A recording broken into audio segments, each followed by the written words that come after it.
Our next topic in Chapter 17 is described as solubility equilibria. Solubility equilibria are the problems that we worked earlier called KSP, the solubility product constant for salts. It's asking us to question, if it dissolves, how much? Will it, and if so, how much? The KSP solubility product allows us to determine the amount of a salt that is dissolved per liter of water, known as solubility. Now, if it is a strong electrolyte, such as sodium chloride, NaCl, if I used my solubility chart, we would find that it is completely soluble in terms of solubility. What KSP has to do is with those slightly soluble salts, or if we're looking at our solubility table, the insoluble salts. Could we convince even just a small amount to dissolve into the water? So it's allowing us to calculate in moles per liter how much of a salt can dissolve in water. All dissolving is a process of equilibrium, dynamic equilibrium. So as sodium chloride is going into solution, dissociating to form its ions, there is a point where we reach something called saturation, that volume of water is holding as much as it possibly can in that particular temperature and volume. And what we would begin to see is an equilibrium setup where the dissociation in the forward direction is exactly equal to the precipitation out of the solid salt. So aqueous ions in equilibrium with their solid is called a dynamic equilibrium. If there is not much solid, it will all dissolve. As more solid is added to the solution, it will become saturated. The term saturated means that particular volume of water is absolutely holding as much as it possibly can of that dissolved salt. And if I added any more, it would just simply sink to the bottom. Thinking about, for example, Kool-Aid, how horribly hard it is to get that last little bit to dissolve, it is creating a saturated solution. So the solid will precipitate as fast as you can get it to dissolve, and therefore we call it a dynamic equilibrium. The process of going into solution is indeed equal to the process of falling out of solution. So if we think about a general equation, if M positive stands for any metal, cation, somebody's first name in an ionic salt, and the non-metal, NM negative, could stand for non-metal, stands for whatever anion. So if I think of a metal with a subscript little a, to a non-metal with a subscript little b as a solid, metal to non-metal, any ionic compound, we commonly call these salts or formula units, metal to non-metal, where we use their charges to determine the subscript crisscross to create an equilibrium. So here's what we have. The number of ions of metal dissociate, and I'll just put a positive charge to remind us that metals carry positive, plus the subscript that was on the non-metal becomes its coefficient, and it will become negative.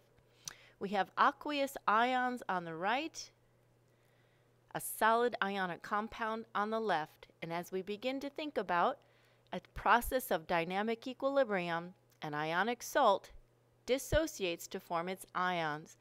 The subscripts then become the coefficients on the product side. The process of dynamic equilibrium is simply a dissolving process of physical change. If we wanted to express this equilibrium in terms of an equilibrium constant K, we have practiced for months now, knowing our journey began with Kc for the concentrations, Kp for pressure, Ka for acids, Kb for bases, Kw for water. This one is now given a symbol of Ksp, the solubility product constant for a dissociation of an ionic compound in water.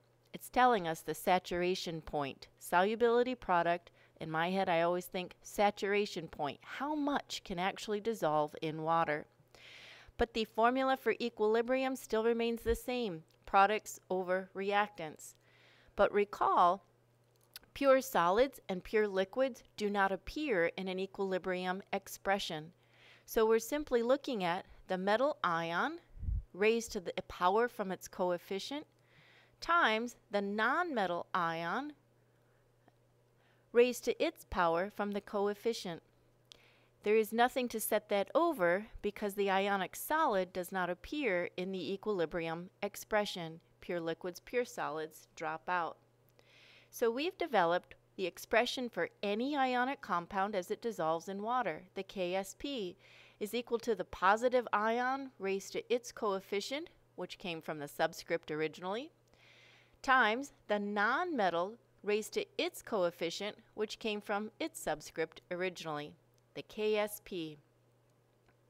This is called the solubility product for each compound.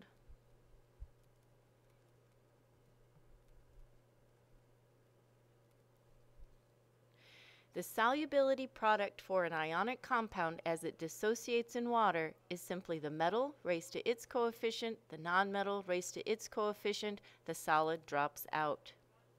It says, watch out, solubility is not the same as solubility product. Solubility product is an equilibrium constant, and we have become very confident to say equilibrium constants have no units. It will not change because it is a constant except if I change the temperature. So generally you'll see KSPs reported out at 25 degrees Celsius. We understand that as an equilibrium position changes with the temperature. So equilibrium constants, no units. A solubility is an equilibrium position for how much can dissolve. In other words, it will have units. Usually it's reported in grams of solute per 100 mils of water, or another common unit might be molarity, moles per liter of solution.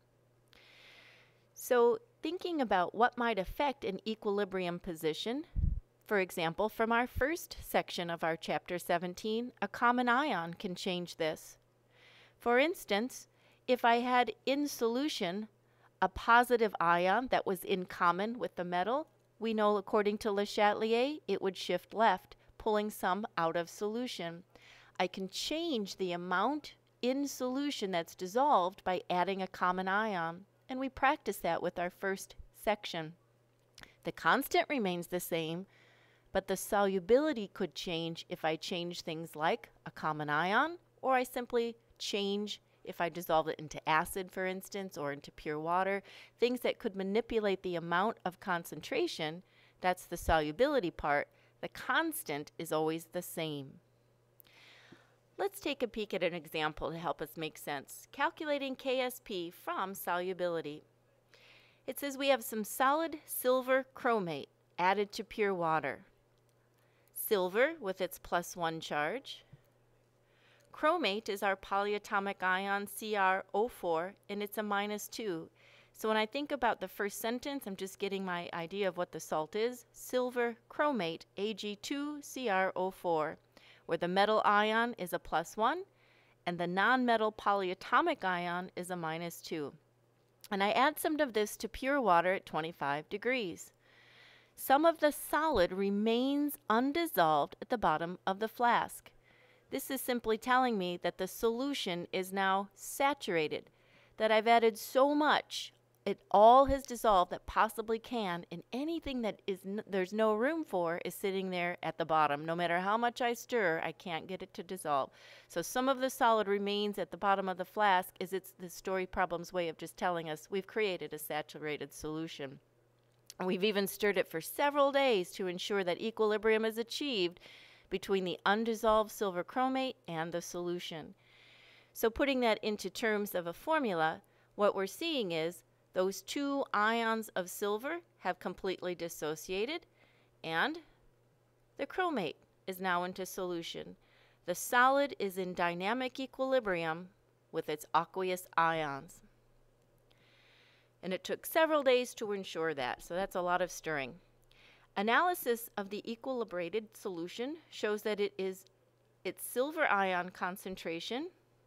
Silver ion concentration is 1.3 times 10 to the -4 molar. Silver ion give us 2 in molarity units. Assuming that silver chromate completely dissociates in water and that there is no other important equilibria involving those two ions in the solution, in other words, no common ion effect that's going to interfere, calculate the KSP for this compound.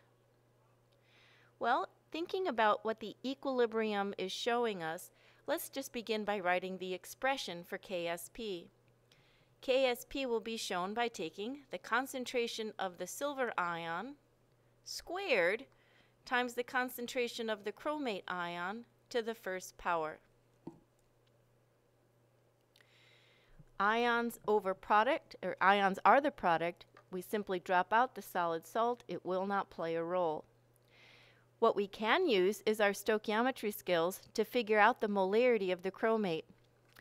We see that there's twice the number of silver ions as compared to the chromate ions. And when we think about stoichiometry, I'm just going to cut that in half and decide what my concentration is there.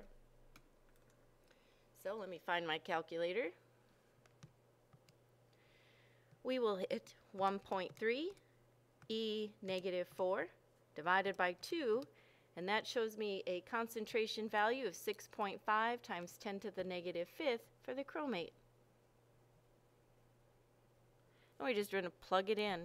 If KSP is the concentration of silver 1.3 times 10 to the negative 4th squared from that coefficient times 6.5 times 10 to the negative 5th molarity units for both of those, that will generate our equilibrium solubility product constant.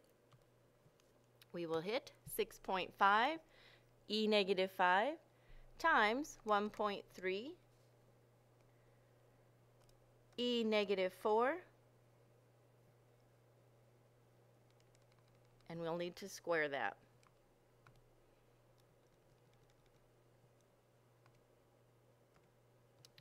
And I find an answer 1.098. Let's tell you that's 1.1 times 10 to the negative 12th. 1.1 times 10 to the negative 12th is our solubility product constant for silver chromate. Again, no units on KSP. Let's flip the page and see our next example. Another practice. A saturated solution of magnesium hydroxide in contact with undissolved solid is prepared at 25 degrees Celsius. That first sentence is just simply ensuring us if it's undissolved solid, that's their way of just confirming that that solution is indeed saturated. Magnesium hydroxide is in dynamic equilibrium with its ions. Magnesium ion, now aqueous, and 2 units of hydroxide ion, also aqueous. The pH of our solution is found to be 10.17. So what that can show us, 10 raised to the negative 14 minus 10.17 can give us the concentration of hydroxide.